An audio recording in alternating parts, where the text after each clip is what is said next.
know, to me it just seems arrogant to believe that that Christianity is the true religion, just like... Good. Okay, so how many ways are there to heaven? By which definition? By your definition. I don't have a definition. Every religion has their own set of beliefs for their salvation, for their paradise, if they have a paradise in their religion. Ma'am, come on now. I think you're stepping into a hole here.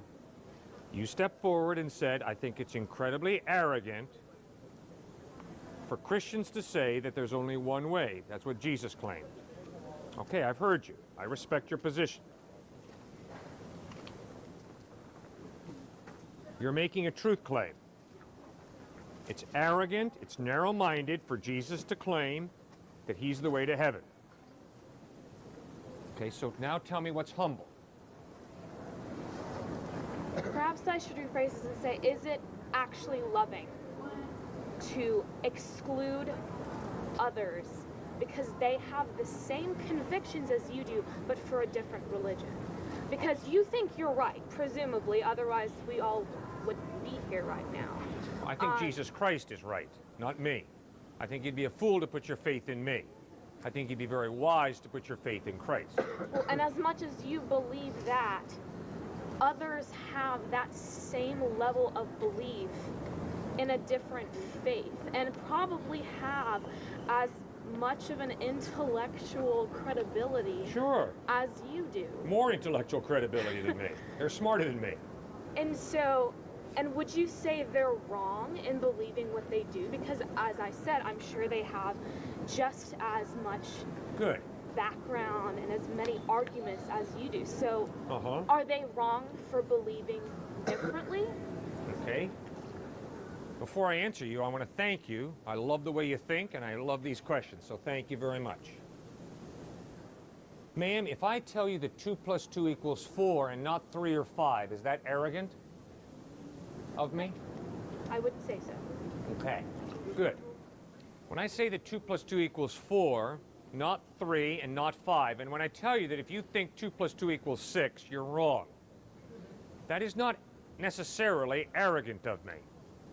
Rather, it is a truth claim.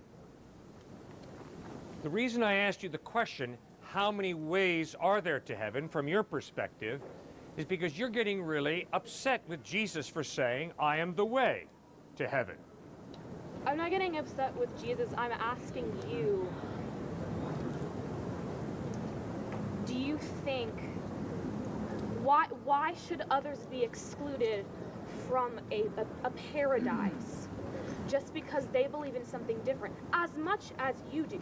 And they can give really long, elaborate speeches and back their beliefs up with evidence from their holy books and whatnot. Why should they be excluded when, in many ways, y'all are equals, just in different realms? They believe as much as you do. How are they wrong? How do you know they're wrong? Because in their minds, you're the wrong.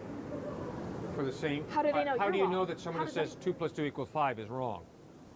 Why do you believe? Why are in one sense? Why are you so arrogant to tell a person who believes that 2 + 2 = 6 that they're wrong? Is that arrogance? Well, but their beliefs to them are 2 + 2 = 4, and your 2 + 2 = 5. No, ma'am. When you say to someone who says 2 + 2 = 5, you're wrong, how can you be so arrogant to tell them they're wrong? I'll tell you how. By not being arrogant, but instead by understanding that truth exists, that reality exists, and guess what, friend? In reality, 2 + 2 does not equal 6. 2 + 2 = 4. Now, we've got to be real honest. A person who says everybody's going to heaven, that's a truth claim. It contradicts what the majority of people on the planet believe. The majority of people on the planet do not believe that everybody's going to heaven. A person who believes that there are 5 ways to heaven is making a truth claim. There are only 5 ways to heaven. The person, Jesus Christ, who says, I am the way, the truth, and the life, no one comes to the Father except through me, he's making a truth claim. For you to conclude that it's all arrogant is tragic, ma'am. Okay, you keep going back to that. Perhaps I should resign my saying the one word arrogant, because that's what you keep going back to. No. I'm sorry for you repeating that word, ma'am. It's just your point. Your point is, if you're really open-minded, you believe everything is equally true. Isn't that your point? No. Okay, what is your point? My point was that other religions believe that their way is the 2 + 2 = 4. That their way is the truth. Yes. Just as much as you do. Yes. So what makes you think it's okay to condemn other religions just for believing in their personal truth? I'm not condemning other religions. I'm Other saying religions being Jesus condemned. Christ spoke the truth. Now, Jesus Christ contradicted Muhammad. Jesus Christ contradicted the avatars of Hinduism. Jesus Christ contradicts Shirley MacLaine, Bertrand Russell, Christopher Hitchens. Jesus Christ made truth claims that he's God in human form, that he bled and died on a cross to forgive us for our sin, that he rose from the dead to give us life eternal with God. Either Jesus is false, blowing smoke, or else he spoke the truth. But because Jesus contradicts Muhammad, because Jesus contradicts atheists, because Jesus Christ contradicts the avatars of Hinduism, they can't all be right. They're either all wrong or one of them's right, because the law of non-contradiction holds. A and non-A cannot both be right, true, in the same sense at the same time. So it's a truth claim. Yes. And you think it's okay, and you think it's loving, and you think it's merciful to exclude others just because they believe No. as much as you do. He's not excluding anybody because they make a mistake.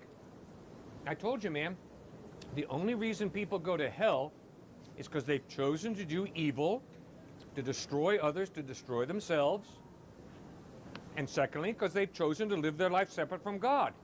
And God honors their request, and they'll spend eternity separate from him. It's a matter of truth. Is it cruel if a professor flunks you on a test because you've answered incorrectly? Is that cruel? If there is an empirically right answer, no. I can hear it It's coming. it's your opinion. Professor, you don't have any empirically based base to tell me that that answer was wrong, so give me an A instead of an F. I like it. That's smooth. Very good. My personal opinion is that it doesn't seem particularly loving to condemn others to eternal torment just because they have different beliefs. Nobody's going to hell because they got different beliefs. People go to hell for two reasons. First of all, because they do evil, they destroy others, they destroy themselves. That's sin. And secondly, because they choose to live their life separate from God. And if there is no God, you got nothing to worry about. There's no heaven. There's no hell. We'll all go to the same place, the fertilizer pit, if there is no God. But if there is a God who loves you and who wants you to spend eternity with him in heaven, but there's been a breakdown, you've broken your relationship with him by destroying yourself or destroying others, by walking away from him, then why would you look Christ in the face when he offers to forgive you and give you eternal life and say, no thanks? I don't really need to believe in you. I mean, that's about as naive as looking the doctor in the face and saying, you say it's malignant cancer, a malignant tumor? Well, that's your belief. I wouldn't say it's naive to believe in something else in terms of a religion. It would be naive to look a cancer doctor in the face and deny a malignant tumor. That would be naive because there is scientific proof that you have a malignant tumor, and ignoring that doctor would probably cost you your life. I wouldn't say it's naive to throw away the forgiveness of Christ because within a different set of beliefs, that is not the truth. Because within the set of, you're not throwing away the forgiveness of Christ. You're following your own beliefs, Okay. which you believe to be true. Okay, good. So, the reason I've been banging away on this truth issue so strong is because the legitimacy of faith is not determined by its sincerity. It's determined by the legitimacy of the object that your faith is in. Example, I got a ton of faith in thin ice. I don't care how much faith I have. I don't care how sincere my faith is. When I walk out on thin ice, I'm going down. I'm going through. Why? Because the object of my faith, thin ice, is not reliable. If I have a little bit of faith in thick ice, when I walk out on that ice, I don't go through. Why is my faith legitimate? Credible. Because the object of my faith, the thick ice, is reliable, credible. He's a good foundation, but you have to make a decision. Your decision is, no, Christ, you're not. Instead, money, science, a career, myself. Another religion that my personal views define as thick ice. Good, which is what? I don't have one, but I'm saying. Oh, so we're just talking theoretically. Yeah, hypothetically, this has all been hypothetical regarding other religions, who their own. It's like if I was Buddhist. Yeah. Buddhism would be my thick ice. Your beliefs would be thin ice. Okay, well that's the question, isn't it? That's why you have to use your mind and explore the evidence. Is the evidence that Siddhartha Gautama Buddha was really ultimately reliable? Or is the evidence pointing that Jesus Christ is really ultimately reliable?